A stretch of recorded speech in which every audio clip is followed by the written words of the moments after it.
Well, Valentine's Day, of course, is Friday, and it's a happy day for a lot of people. For others, though, they can see it as a disappointment. Bankrate found typical adults in a relationship plan to spend an average of $152 this holiday.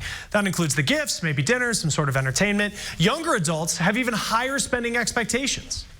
I don't think that the real thing we want anyway is the stuff, even though we might think it's the stuff. I think what we really want is to feel, and I say this in honor of Valentine's Day, is to feel loved. Now, psychologist Dr. Randy Kamen is talking about expectations in a relationship, and she says that you should keep them realistic. If we could sort of let go of that attachment, which so often has to do with commercialism, what other people are doing and getting and receiving. Dr. Kamen says communication is key. Couples are better off focusing on what they have instead of what they don't. Take the pressure off of the relationship, because what would you rather have, a present or a relationship? Now, by the way, the Bankrate survey found that more people were disappointed by a lack of thought than how much was spent on a gift. A plan for a new memorial in Washington, D.C. is taking shape. One to remember those who lost their lives in the Gulf War. I think it will be a sense of closure, a sense of remembrance, and also knowing that their loved ones were a part of a very important part in history. Tomorrow on The Now, what this new national memorial might look like and why some are raising money across the country one drink at a time. Well, hopefully you emptied your rain gauge. If you've had it out, we'll start all over. We're dry tonight and tomorrow. 29, the magic number tomorrow morning. It will be a dry drive to work. Tomorrow, some sunshine. I think it breaks through in the afternoon. 41, the high temperature. Already, though, within the 4-day forecast, you begin to see where we'll focus later in the week. We'll get to the details on our Wednesday coming up. That's all for the Now, Indy. The news at 6 starts right now. This is RTV6 News at 6, working for you. People are sleeping on the street. We agree. Now at 6, community members expressing their frustration with the rise in violence in Indianapolis and the possible reasons behind that surge. The proposal from one counselor and why residents are angry. A local school building undergoing tests as teachers raise health concerns. Working for you, what we're finding out from the superintendent. Dry now, but already keeping an eye on our next weather system that brings rain and snow. A proposal involving White River has one community concerned. Some neighbors say they've built their future around the river. We'll show you what's being discussed and what residents are saying. Child care, or the lack of it, can impact your ability to stay employed. We'll show you the type of child care provider that is in high demand. It's a story both parents and people who are looking for a job need to see. Good evening. I'm Amanda Starantino. And I'm Mark Mullins. First at 6, they're tired of just words and they're tired of the violence.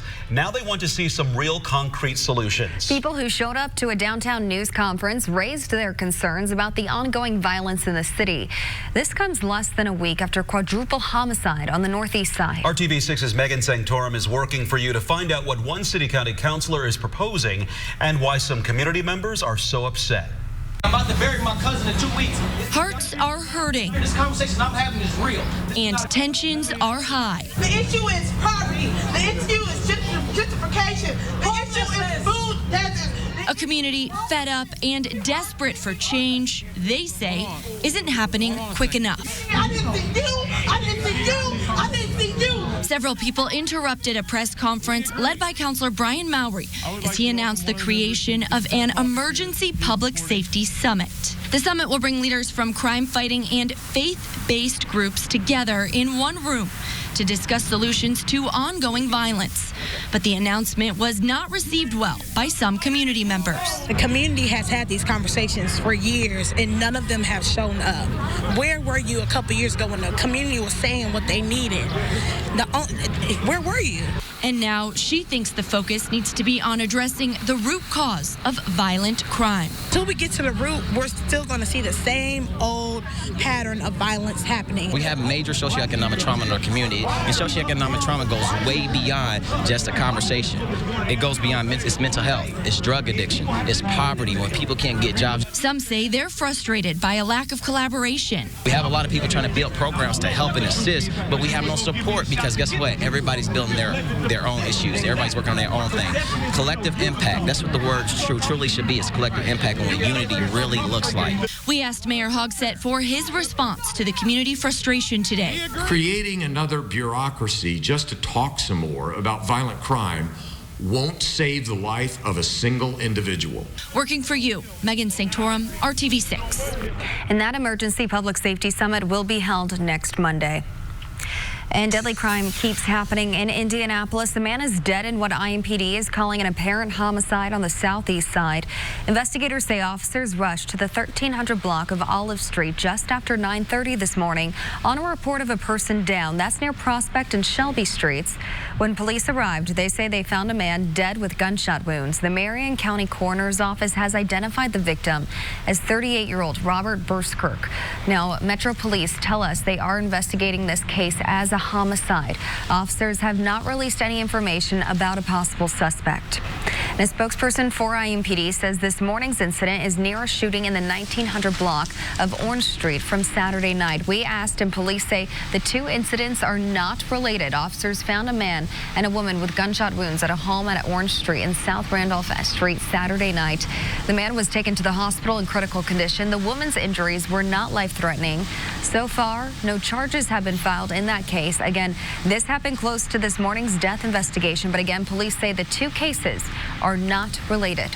In the midst of the surge of violence, Indianapolis's chief of police met with community members on the city's north side. He wants to answer their questions and build relationships. Chief Randall Taylor hosted coffee with the chief this morning at the McDonald's on Broad Ripple Avenue. And while there, Chief Taylor spoke about the 24 confirmed homicides in Indianapolis in the first 5 weeks of 2020. And he specifically spoke about the 4 people killed inside of a Northeast Side apartment last week and the employee killed at a Subway on North Shadeland Avenue last month.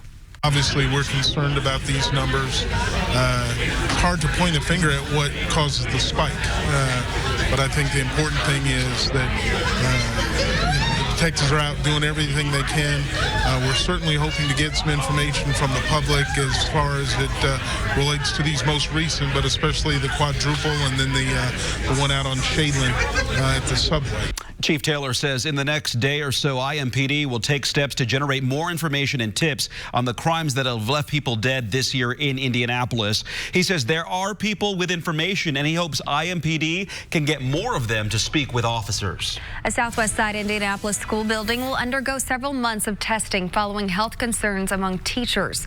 Today, the Decatur Township School District hired an environmental consulting company to begin tests at the facility, which houses the Blue and Gold Academies off of Man Road. Avon-based PH2 LLC will conduct a full check of the building after 4 teachers dating back to 2018 have reported being diagnosed with tumors. That includes 3 teachers who reported head-related tumors within the past 6 months. We decided to be proactive and really consult an outside agency, an outside expert, to be able to come in and work with us to be able to look into the situation, determine whether there's going to be any validity to it or dispel any type of speculation that came about. The testing at Decatur Township School's Blue and Gold Academies building could take several months. And we have more information on this developing story up right now on our website, theindychannel.com, and the RTV6 app. That's where you'll also find any new developments on what the test in that school reveals. Some wind today as people walked around downtown in fairly cool weather. It's certainly nothing like the winter we're used to seeing, but it's no sauna out there either. Chief Meteorologist Kevin Gregory is here. Kevin, dry outside this evening. You're tracking any kind of precipitation on the way? Middle of the week, yeah, so it won't be gone long, but at least you don't need your umbrella right now. The rainfall that I'm going to show you is just since midnight. You say, wait a minute, I had a lot more than that, and you certainly did. Indianapolis had 44 hundredths today, but if you throw in yesterday's contribution, then you can see we had over 1 3/4 inches in the metro area. That would have been a whole lot of snow. We had that dramatic burst of heavy wet snow at the beginning, then changed over to all rain. all clouds right now. The changes return as we get to the middle of the week. Temperatures solidly in the mid-30s. What we are headed for tomorrow, I think we'll see a little sunshine. How about that? That'll perk you up. 36 at noon, 41 the afternoon high. Still to come, we've got to talk about our changing weather situation in the middle of the week. We're not going to stop on this one. This is a fight. People who live in the Riverside area along the White River on the near west side say they aren't on board with a proposal that could shake up their neighborhood plans. RTV6's Troy Washington is working for you to explain why some residents aren't welcoming a possible change. For more than a century, the Emmericksville Dam did its job before becoming damaged in 2018. We want to rebuild the Emmericksville Dam so that we have our full river back. Residents like Derek Tao moved to the Riverside neighborhood to be next to Lake Indy, created from the White River. It's a beautiful river. It's a nice big flowing river. Not the stream that might remain if a change is made. Citizens Energy Group is proposing the construction of a rock ramp because since the dam fell, their water intake has suffered. They say the water is just too shallow now. It's really an insurance policy. Does that make sense? It's really an insurance policy for our water supply here in Indianapolis. It's vitally important that we have that we have the ability to pump that water right out of the river to the canal. They say building where the dam was once located won't work. It's too expensive, and energy customers could end up footing at least some part of the price of the project.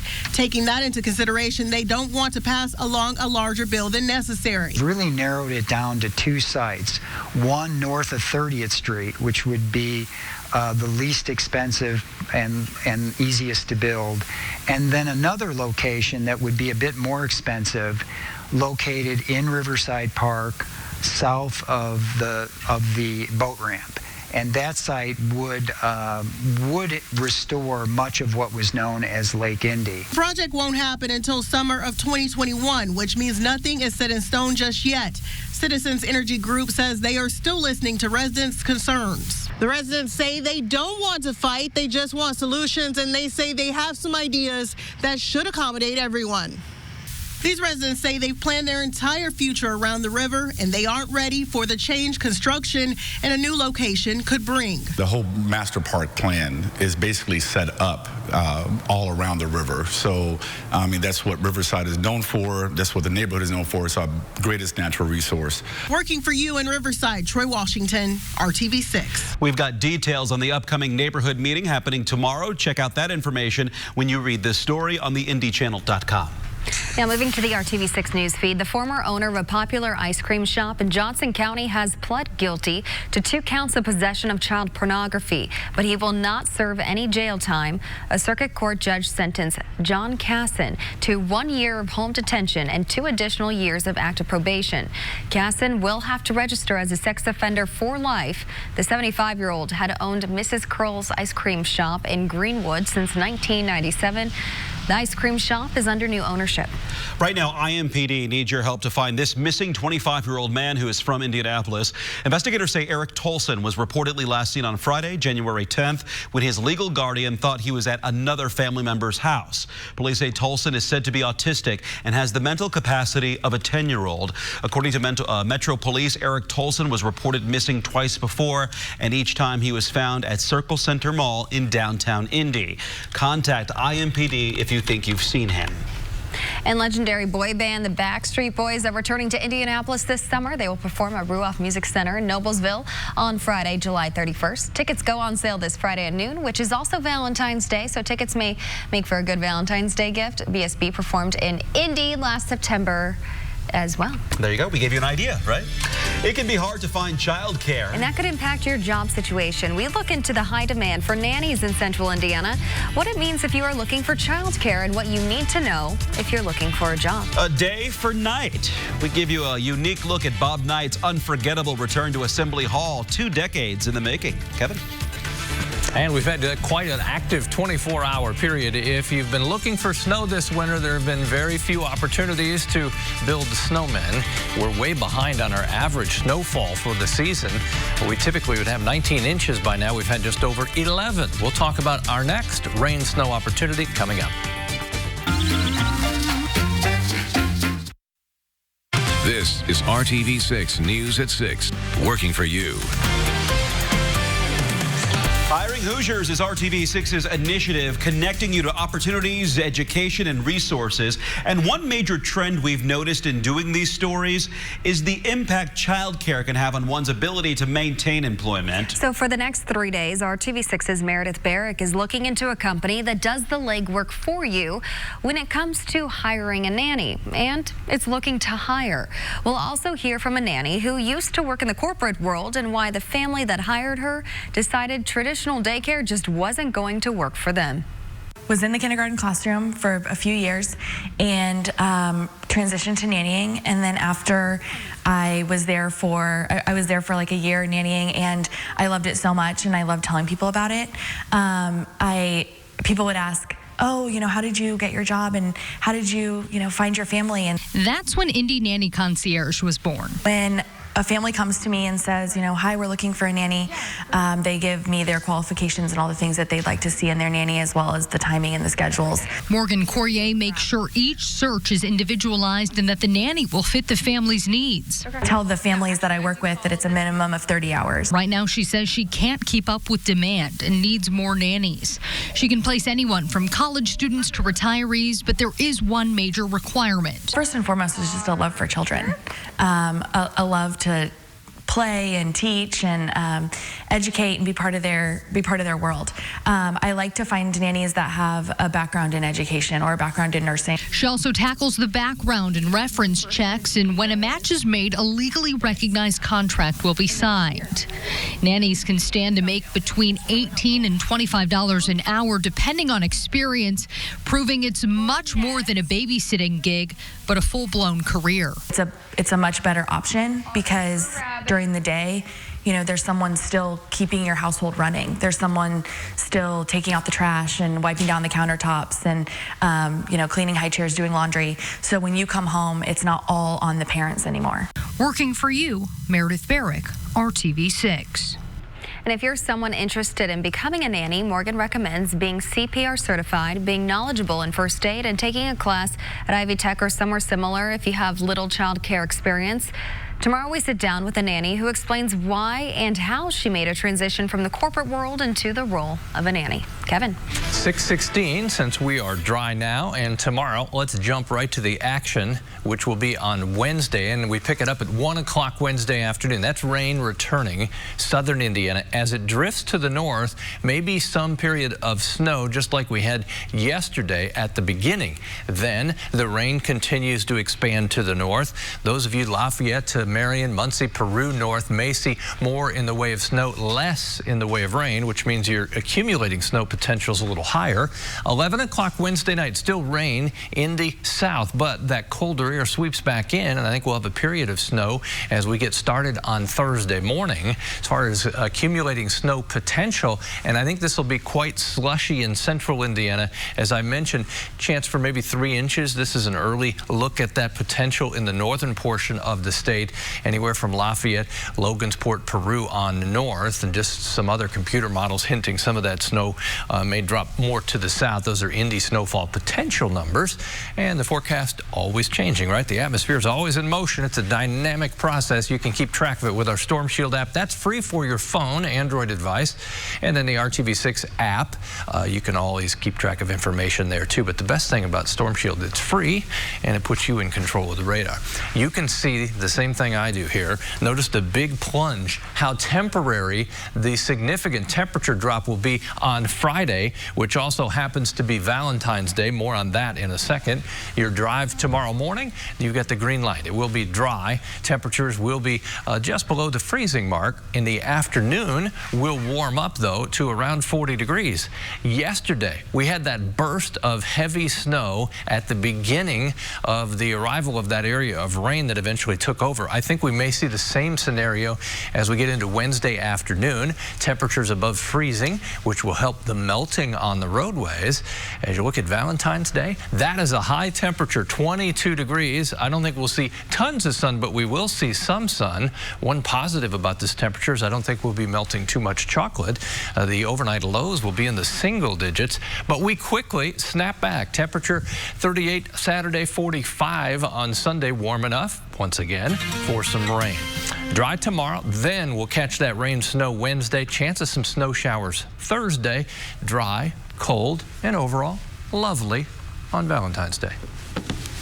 Hey guys, just 2 games left before the All-Star break, and something new for tonight. The Pacers at full strength against the Nets. That's right, their complete starting lineup good to go for the first time. Victor Oladipo, Malcolm Brogdon, T.J. Warren, Domas Sabonis, and Miles Turner.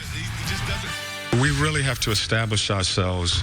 It's almost like starting over, with Victor being in that starting lineup for the first time, playing with Warren and Malcolm and all of those guys. Lamb moving to the bench and coming off with the bench. The bench has been different all season long. So an important game tonight. Good evening to you. All right, how many of you gathered around the office and talked about what happened Saturday at Assembly Hall? No question, it was a moment few will forget, and being there, very surreal. A day for night in the Sports Extra Spotlight. You had to keep your head on a swivel, one by one. IU legends walking back on the Assembly Hall floor. Yeah, the 80s, 90s,